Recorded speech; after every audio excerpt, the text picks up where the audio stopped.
Okay, so welcome to this video on half-life. Again, this is for both double award and for separate science physics. So let's see what we're going to do in this video. So in this video, we're going to look at definitions of half-life. We're going to talk about how we can model radioactive decay using the common things are normally coins or dice. Understand what a decay curve is and how we can find half-life from it. Talk about using half-life and activity to calculate the age of something, and then basically how half-life and how radioactive decay of stuff basically helps materials to be useful, but also impacts how we store radioactive stuff. So this is the bit that was a hangover from the last video, because we need to understand half-life before we can do that. So again, helpful links. So I've got here a Cognito video on half-life. We've got some expert maths tutor videos, Fuse School, Doodle Science, and again Physics Online and Seneca at the bottom. Like I said before, these links will be in the description if you're watching this on YouTube. Okay, so activity and half-life. Just some definitions to start us off with. So activity is the number of decays that happen every second, and it's measured in this unit called becquerel. So if you see the unit becquerel, that just means counts per second. Now half-life. Half-life has a couple of definitions. So it can be the time taken for activity of a radioactive sample to drop by half, or it can be the time taken for the number of radioactive nuclei to drop by a half. These two are the same thing basically. Well, not the same thing, but the activity is proportional to the number of nuclei you've got, so that's where it comes back. Now the half-life of any isotope is fixed, and what half-lives allow us to do is to calculate the age of a sample or make a prediction about how long activity takes to die away. Obviously you can't say exactly, but half-life gives us a rough idea. Now decay curves. What a decay curve will always have on it is you will always have either the number of nuclei remaining, or you could have the activity or a count rate. Along the bottom we will have some sort of time. And what you can see from here is that to drop to a half takes the same time as dropping from a half to a quarter, takes the same time as dropping from a quarter to an eighth. So whenever we do half-life, we don't want to use small number of particles, because then, because of that random nature, half-life becomes a little bit inaccurate. But what we can do is we can take, like the first three is normally a good thing to do, take 3 half-lives, find the mean, that will give you the value for the material.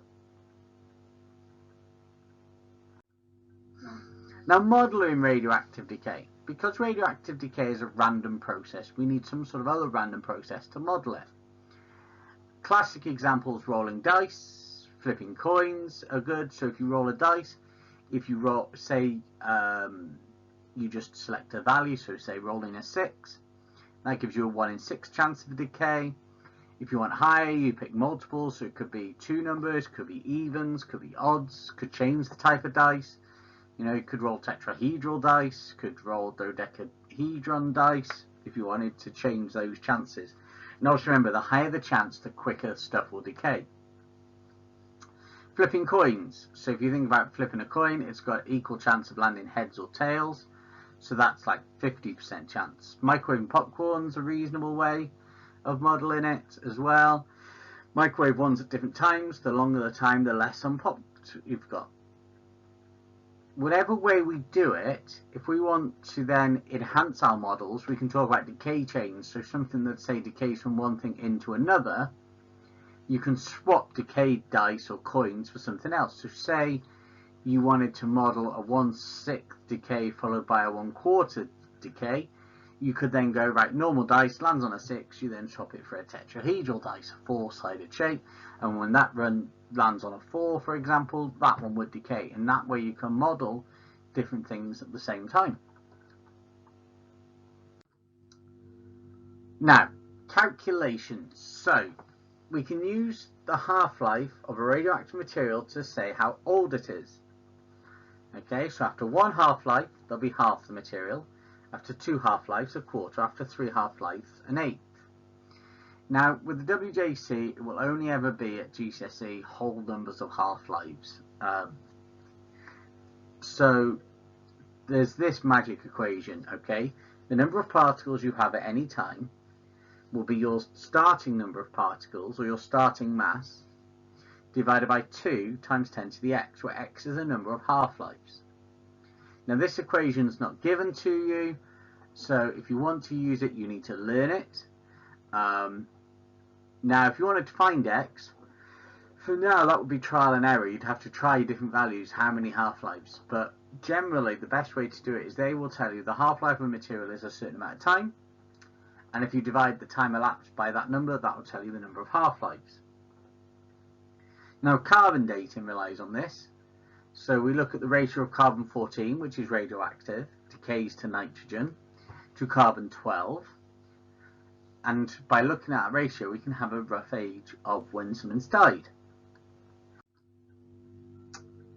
So using radioactive materials, so we have to take in two things into account when we use radioactive materials. What they actually decay into, and their half-lives. Okay, so for example, americium-241 is used in smoke alarms. Why is it used in smoke alarms? Well, it's an alpha source, okay, and only alpha is going to be stopped by smoke. Any smoke gets into the smoke alarm, the americium stops it, is stopped. The detector goes, hang on a minute, I'm not detecting any radiation. Alarm goes off. It also has a reasonably long half-life, so that means that the alarm has a long life.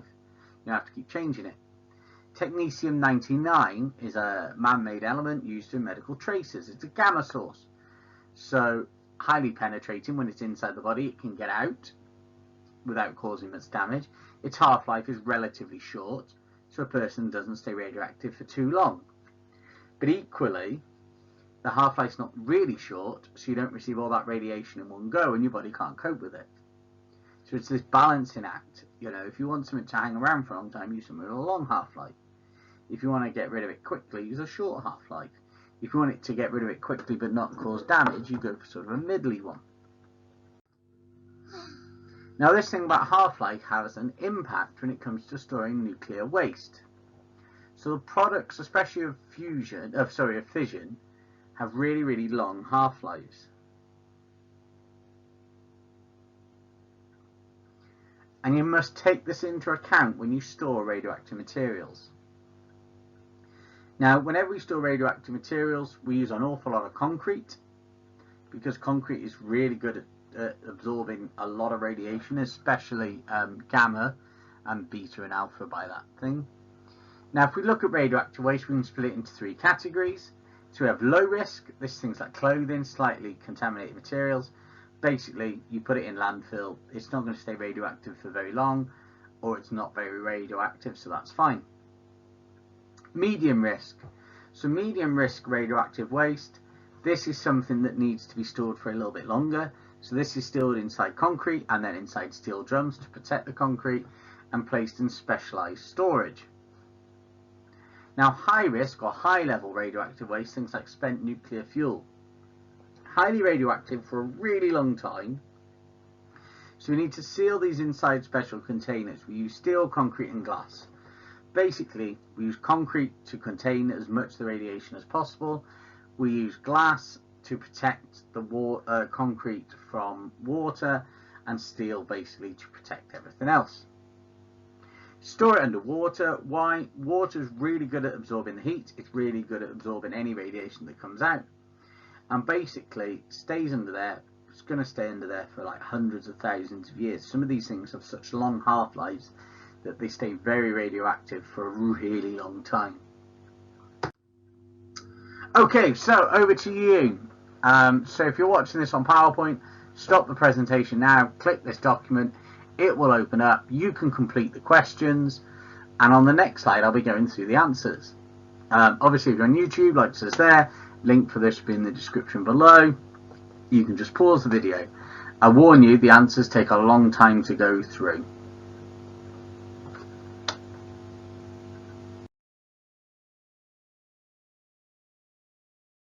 Okay, so on to radioactivity. Well, we've got 21 pages, so it could be a long one, this one.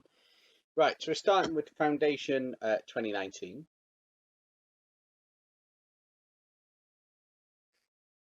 And we've got question 2 here. So, draw one line from named radiations to the correct description. So, alpha particles are helium nuclei, beta particles are high energy electrons, gamma radiation is electromagnetic waves, like so. Okay, a lab has 3 different radioactive sources. It is known that one only emits alpha, one emits beta, one emits both alpha and beta. We got some apparatus. Explain how the data can be collected and analysed to identify the 3 sources. Okay, so the first step we're going to do is we're going to measure background for, I'm going to say 100 seconds.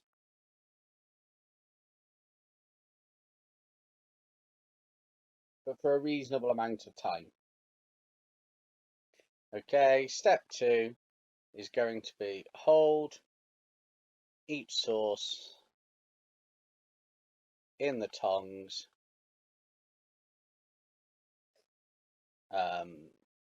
close to GM tube, recording, count for again 100 seconds. Step 3,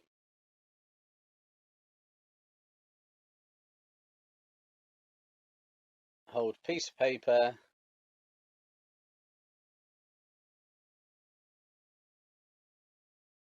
between source and counter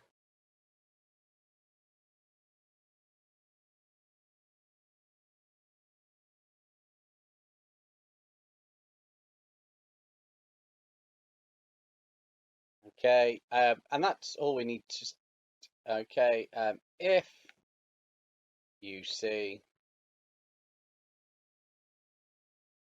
drop in count, then alpha is present.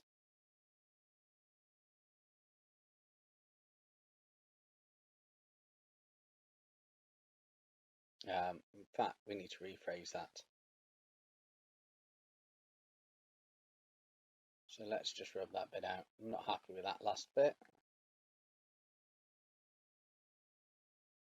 Okay, so hold paper, piece of paper between record count for each source. Let's leave it like that, right? And then in terms of the analysis,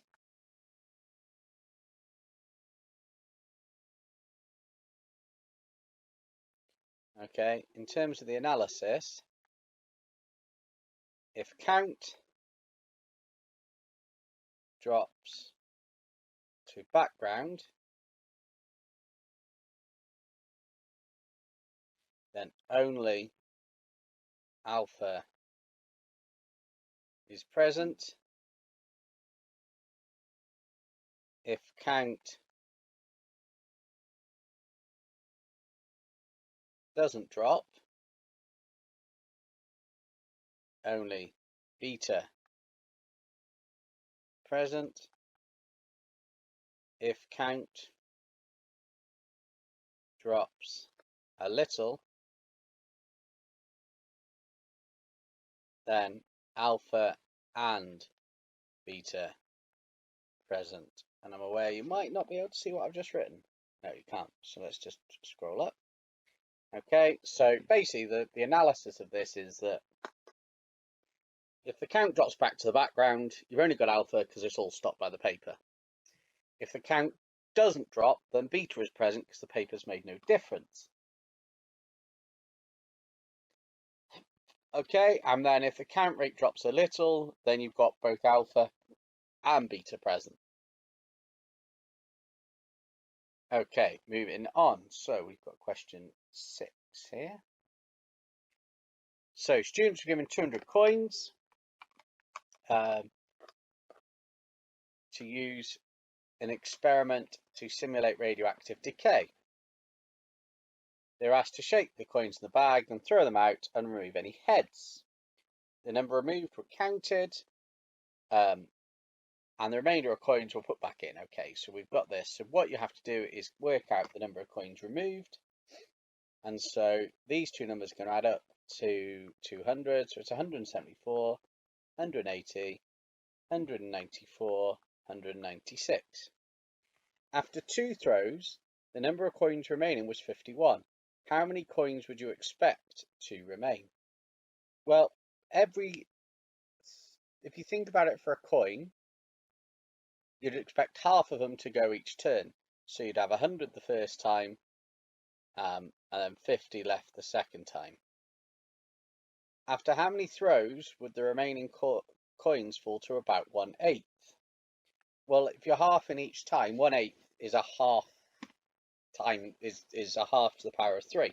So 3 goes. Okay, carbon 14 is radioactive. Complete this decay equation. So the bottom numbers have to add up. So 6 goes to 7 plus minus 1, and the top numbers have to add up. Okay, a sample of 800 million carbon nuclei decays to create nuclei of nitrogen.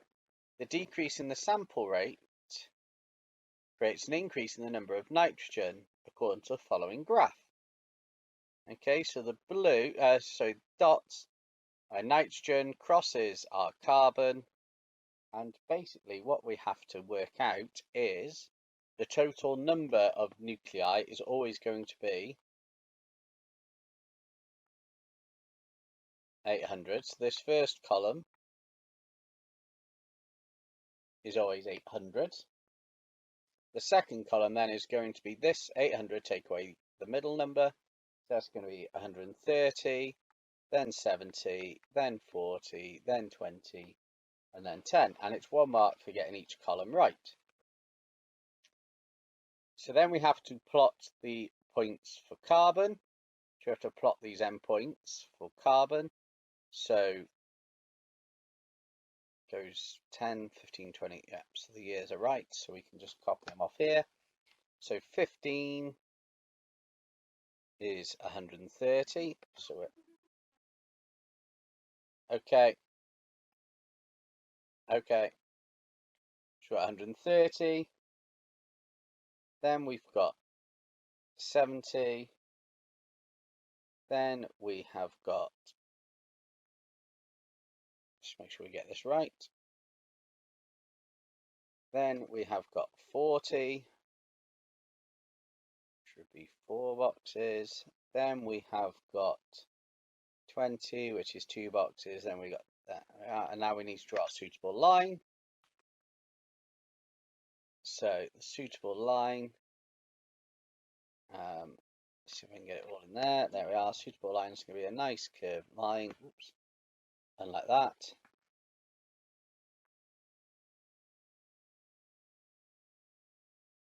So I would not get the mark for my line there. My line is awful. Ignore my line. The line is awful. So the 3 marks can be 2 for the points, 1 for the line. That's an atrocious line. Okay, definition for half-life is the time taken for time taken, not for. Let's change this. The time taken to halve the number, we'll go with number, the number of radioactive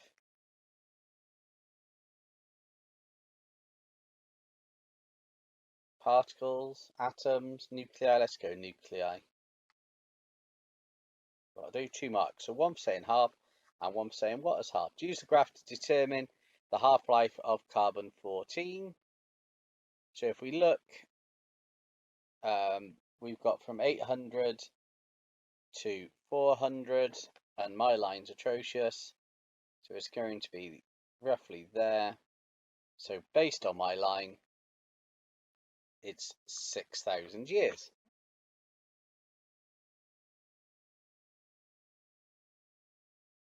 Okay, carbon dating. So, talking about the Turin shroud was shown to basically be a bit of a fake. Out of 80 million carbon-14 nuclei which were present in the original sample, around 6 million decayed into nitrogen. Use the information to explain whether the claim about the age is correct. Okay, so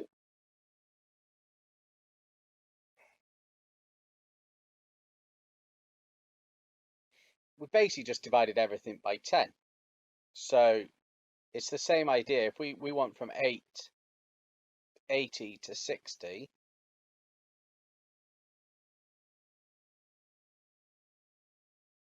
right? So we've got out of 80 million carbon-14, around 6 million have decayed into nitrogen. So we're looking from 800 in this case to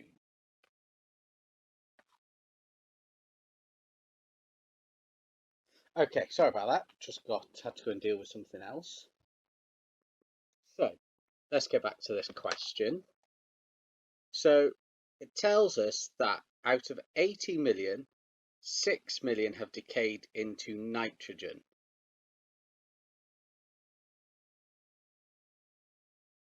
Okay, so what would that mean in terms of our graph? So what that would mean is that if we started with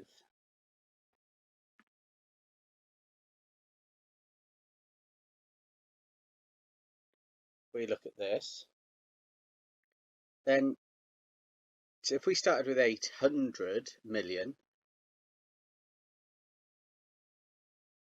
then we would drop to 700 and something, which only happens in about 700 years. Okay, so the drop occurs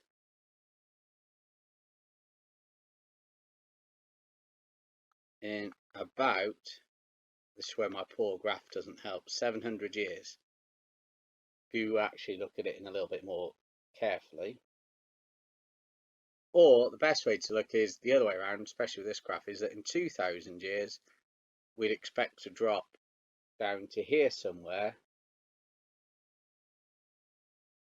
And that's looking at nearly sort of 200 or 20 million should have decayed, not 6. So, yeah, which is less than 2,000 years. So claim incorrect. Okay, so yeah, the problem I've got with that question for me is because I've drawn such a poor graph, I find it really hard to answer that question. So what you should do when you've got a better line here is you can just multiply everything by 10. So 800, if 6 million have dropped out, that's 60 have dropped out, will go to 7,400, which you would look is about here, and that corresponds to about 700 years. Okay, so on to the separate paper. And we're looking at the structure of a helium atom and an alpha particle. So they both have 2 neutrons. And if you look at the diagram, they both have 2 protons.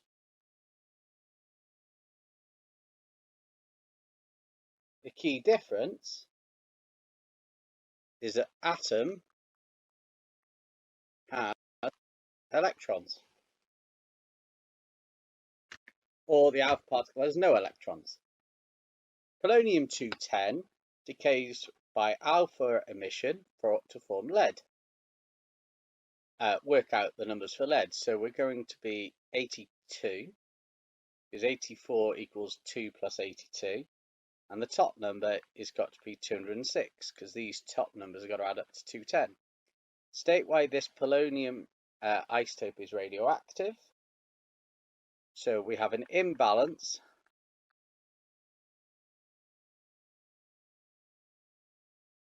between numbers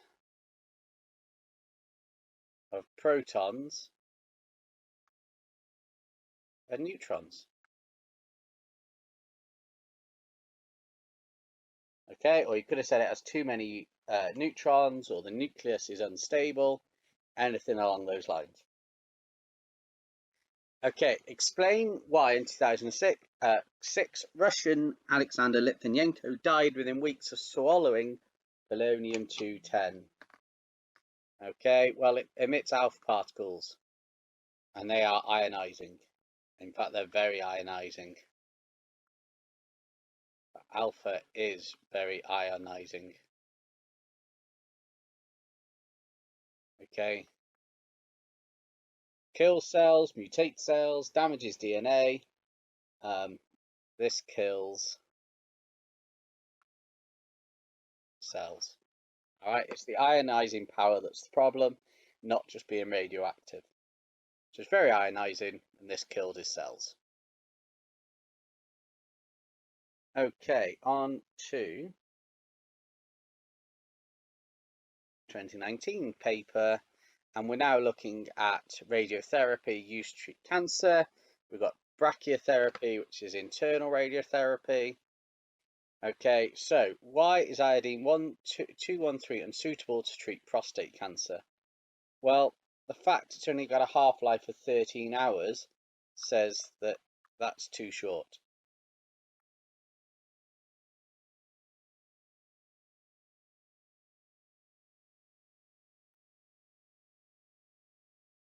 And what that means, basically, it will decay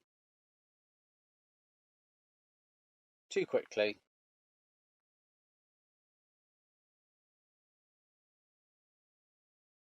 to treat the cancer. So there are 2 marks. One for saying about the half-life being too short, one for saying that it will decay too quickly and won't be able to treat the cancer. Explain why iodine 131 is more suitable to treat thyroid cancer than iodine 128. So it has a longer half-life.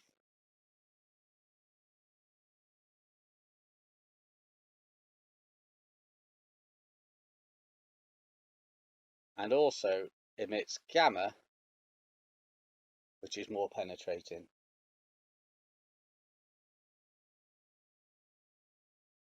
So if you just used iodine 128, the fact only emits beta probably mean that it would treat any cancer that was at the surface or right next to it, but wouldn't treat anything much deeper into it. Okay, patients are told that after iodine 131 treatment, small amounts of radiation may trigger radiation monitors until the activity is dropped to 1,000th of its initial value. Patients tell that this will occur within 80 days. Explain with the aid of calculations if 80 days is long enough. So,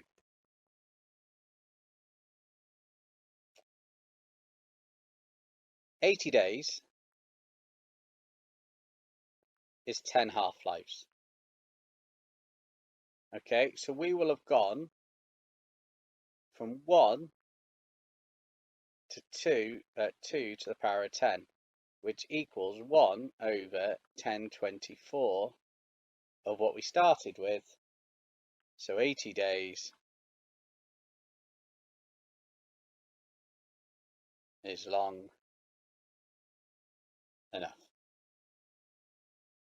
Okay, and your 3 marks, 1 for saying it's 10 half-lives, 1 for doing a calculation, and 1 for basically saying that it's long enough.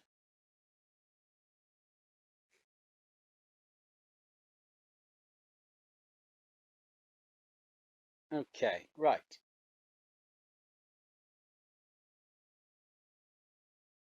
Question 5 from the from the 2019 paper for the separates. Complete the nuclear equation above. Okay, so remember, top numbers have to add up to the bottom numbers. So we have got 92 goes to 37 plus something, so that's got to be 55. And we have 236 goes to 96 plus 3 plus something else, so that's 137. Name the particle that is absorbed, so it's that particle there, which is a neutron. In nuclear reactors, so we're on nuclear energy here, so really this should just be in the separate science one, but there's enough other things about this that should be on the double award, so that's why it's in here anyway. So nuclear reactors, one fission, why this allows nuclear reactors to operate safely. So if we've only one neutron,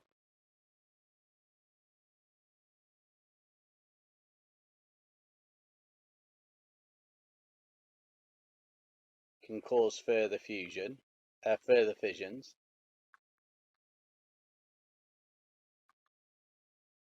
Okay, and what that does is it prevents or controls the chain reaction. Yeah, so we're only getting one neutron produced each time, so we're controlling this chain reaction, that we're not going to get a runaway reaction. The use of nuclear power is controversial. State two properties of nuclear waste that make storage a problem.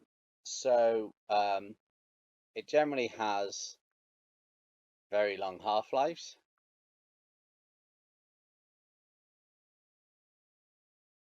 And it's going to be quite ionizing still.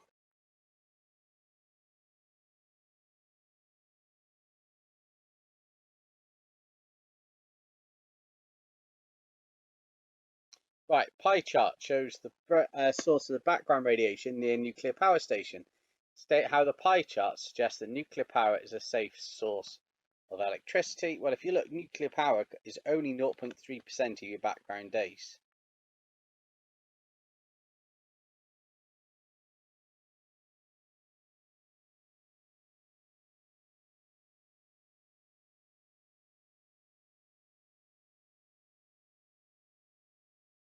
Yeah, it's only 0.3%. It's one of the very smallest parts there. Okay, why 10 counts for 10 minutes, divide the value by 10. Why is that better? Well, we've got to remember that nuclear decay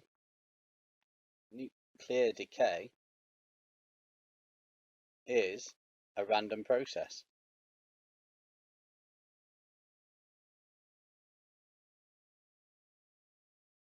Okay, so we take measurements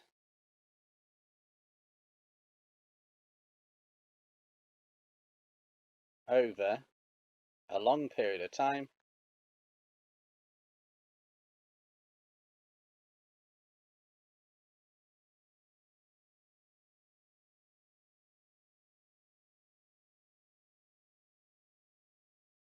Yeah, so take measurements over a long period of time to take account of this.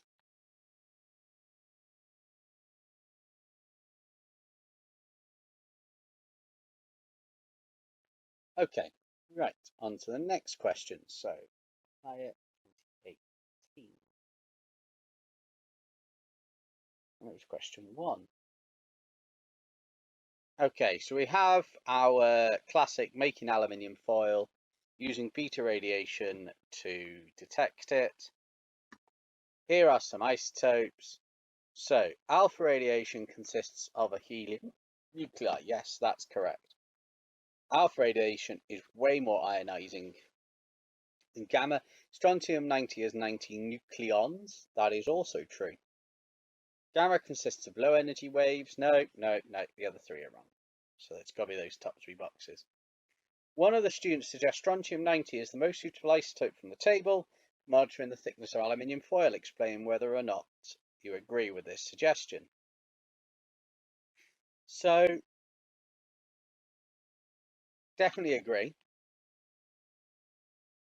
And why do we agree? Well, we agree because it has to be a beta emitter. okay, to pass through the aluminium.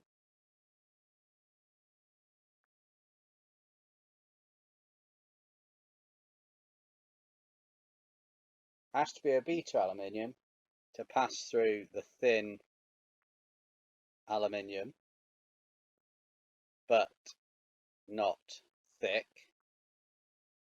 So if you have really thin aluminium, it'll pass through. If you have thicker, it won't.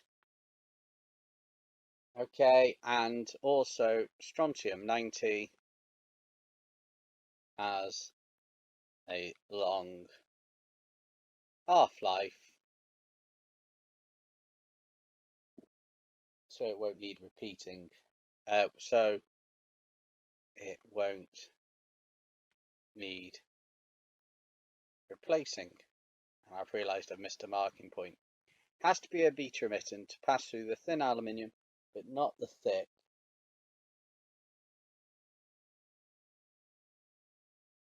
To change, that's what we're going to put in, to change the count rate.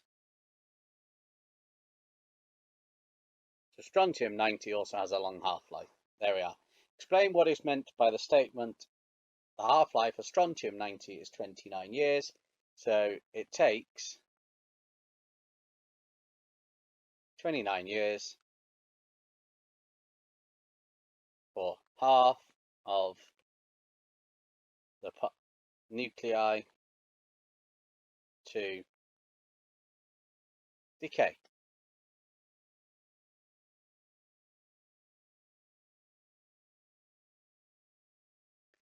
Calculate the time taken for strontium 90 to fall to an eighth.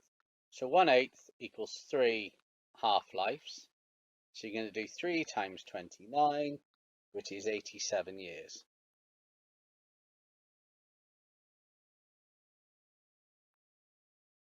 Okay, right. Part D then.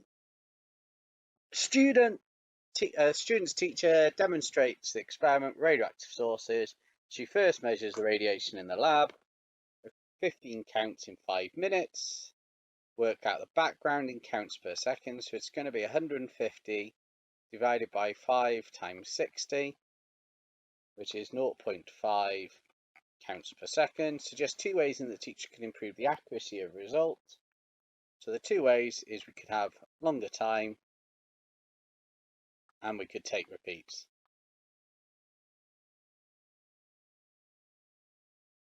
That's how we're going to do that. Right, higher 2019 now. Okay, so we have talking about radioactive waste, low, intermediate, high, outline the dangers to people's health for alpha, beta and gamma radiation sources that are external to the body. So if we're outside the body, alpha presents no danger.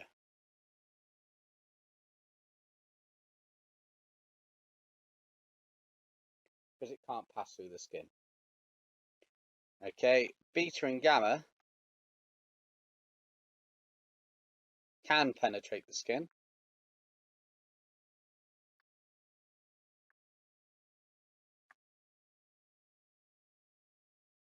Okay, and beta is more ionizing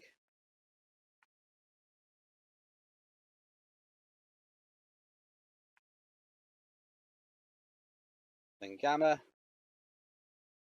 so more dangerous.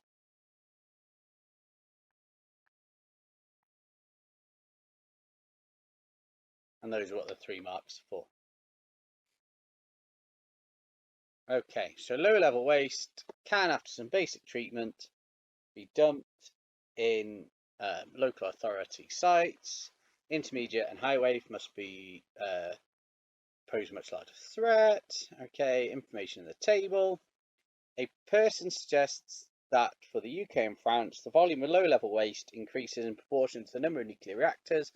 Explain whether their suggestion is valid.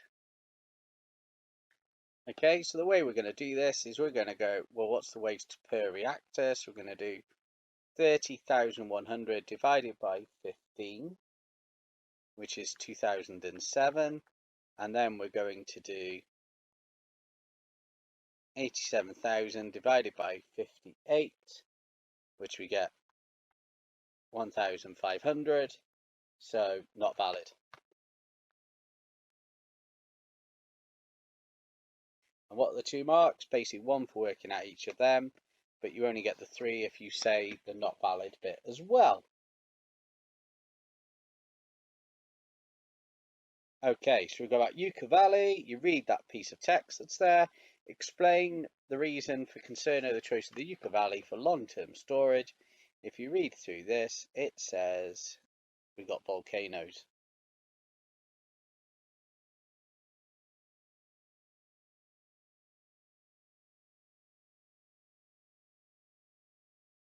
Okay, and the problem with volcanoes is it creates a danger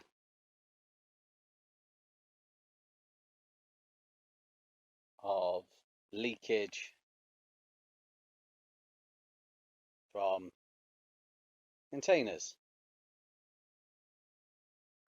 Use the information in the table opposite to suggest why a country such as the UK finds it difficult to agree on a site for a deep storage. Basically, we've got a large population, or our population density is quite large. Okay, so we have a large population density.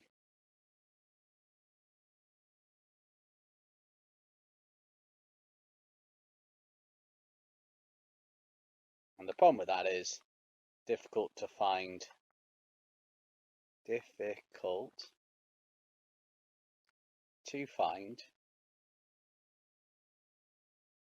sites away from people. Okay, so we've got Calder Hall. The present view is that everything taken into account, electricity production from nuclear fuel is unacceptably expensive. Explain why there has been a changing view. So it went from free to being things. So initially, we had low fuel costs, which is why they went, oh, it'd be pretty much free. Okay. But now,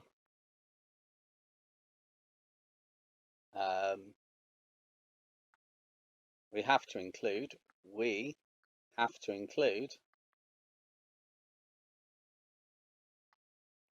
cost of storing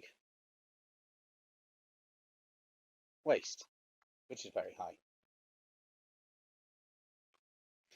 Disadvantage and advantage for one option other than deep underground storage for the long-term disposal of nuclear waste. Well, let's go with the 2 options. We could either send it in space or we could bury it in the sea. So let's talk about space. So the advantage of sending it in space is it's gone from Earth.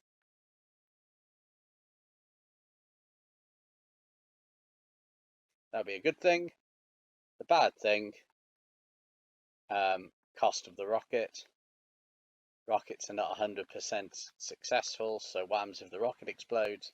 You could talk about going undersea, so where you have it well away from humans. The disadvantage of that is obviously it could leak.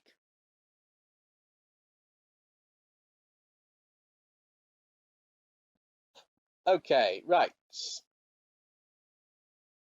Question 5. So we're back to looking at dice again now.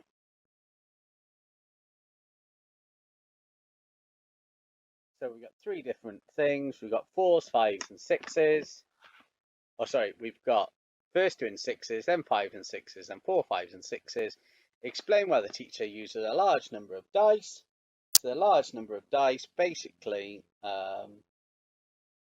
we want to talk about dice throwing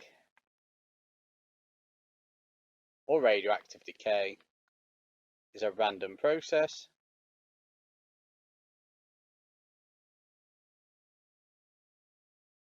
Okay, so a large number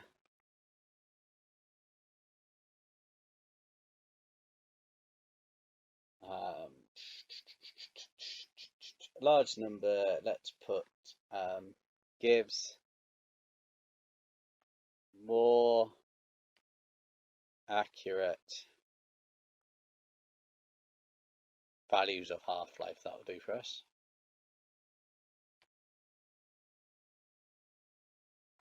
There's loads in there, you know, talk about reduces the effect of anomalous results, anything like that could go in there. Right.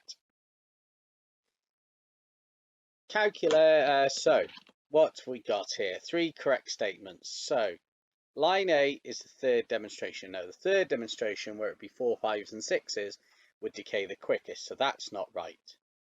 Line B shows the equivalent of 3 half-lives in 5 throws. So let's check that statement. So within 5 throws, so we would expect it to go within 5 throws, we'd expect to go first throw to about 300. Well, 3 half-lives would be 300, 150, and then to 75. So we'd expect that number to be about 75, which it is. So we'll tick that one. Line C could also represent the same demonstration modelled with 600 coins. Yes, that's also true. Because if we're going to remove anything that's a 3, 4, or a 4, 5, or 6, that's half the dice. Line A represents, no, that's not right. It's got the slowest decay. Line B has an activity. Well, if we've ticked this box, then this box is also true. And C doesn't have the longest half-life, as the shortest. So there we go. Right. So it's got to be those 3 boxes. Teacher suggests that an improved model of radioactive decay would be to include 20 blue cubes along with the 600 red dice at the start. The blue cubes would not be removed and would be counted each time. State what quantity the blue cubes represent. So they would represent non-radioactive material. Or they could also be the background count as well. State how the presence of blue cubes affects line A on the graph. Well, it would always be 20 dice higher. Yeah, you'd add those 20 in each time, so the number would be 20 dice higher every time. Okay, strontium-90 is a radioactive source which decays with a half-life of 8 minutes. A sample of strontium-93, has a mass of 68 milligrams. Calculate the mass of undecayed strontium-93 left after 56 minutes. Well, 56 minutes is going to equal 7 half-lives. So what you're going to have is 68 divided by 2 to the power of 7, which is 0.5 milligrams to one significant fig, because that's what it asks us to give it to. Scientist works with strontium-90 which decays beta and gamma emission. When he is not using it, explain for his own safety why he stores it in a lead box. Well, the lead absorbs the beta radiation,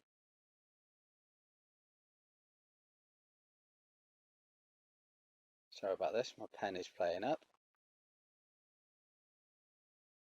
and it will reduce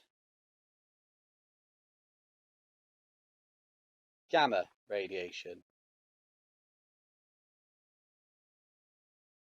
Okay, this reduces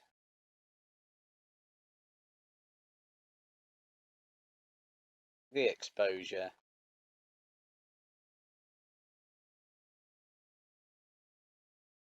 to radiation.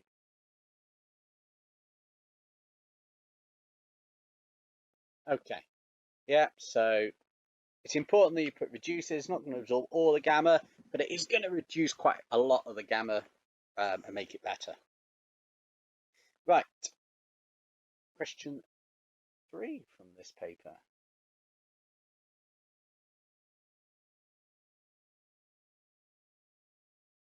Okay, an alpha particle is a helium nucleus. State 1, difference between the structure of the alpha particle and a helium atom. Atom has electrons.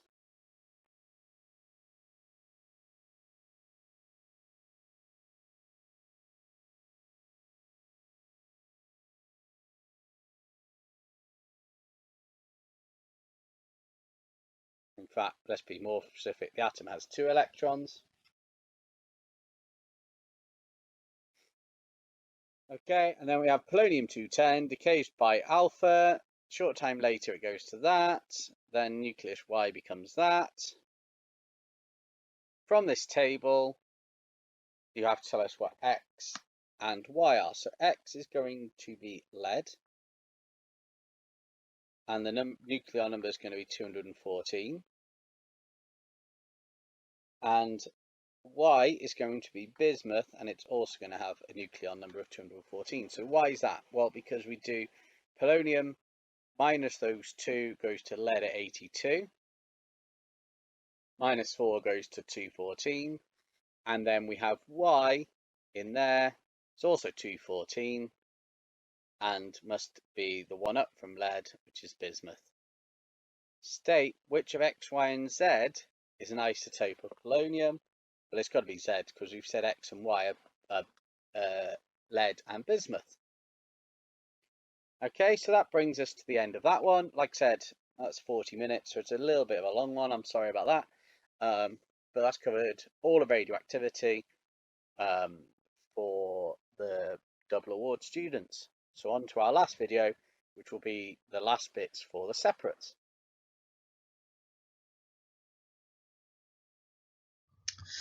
Okay, so well done for making it to the end. Thanks for watching it. I know some of these are pretty long. And like I said, if they help, leave us a comment. If they don't help, leave a comment. If you'd rather the review bits, which make them really long, I'll put in separate videos. Again, let me know. It's not a difficult job to do, and I can put them in separate videos rather than putting them in the main video, and it will make basically 2 shorter videos. Please like, please subscribe, and hopefully they help with your qualifications.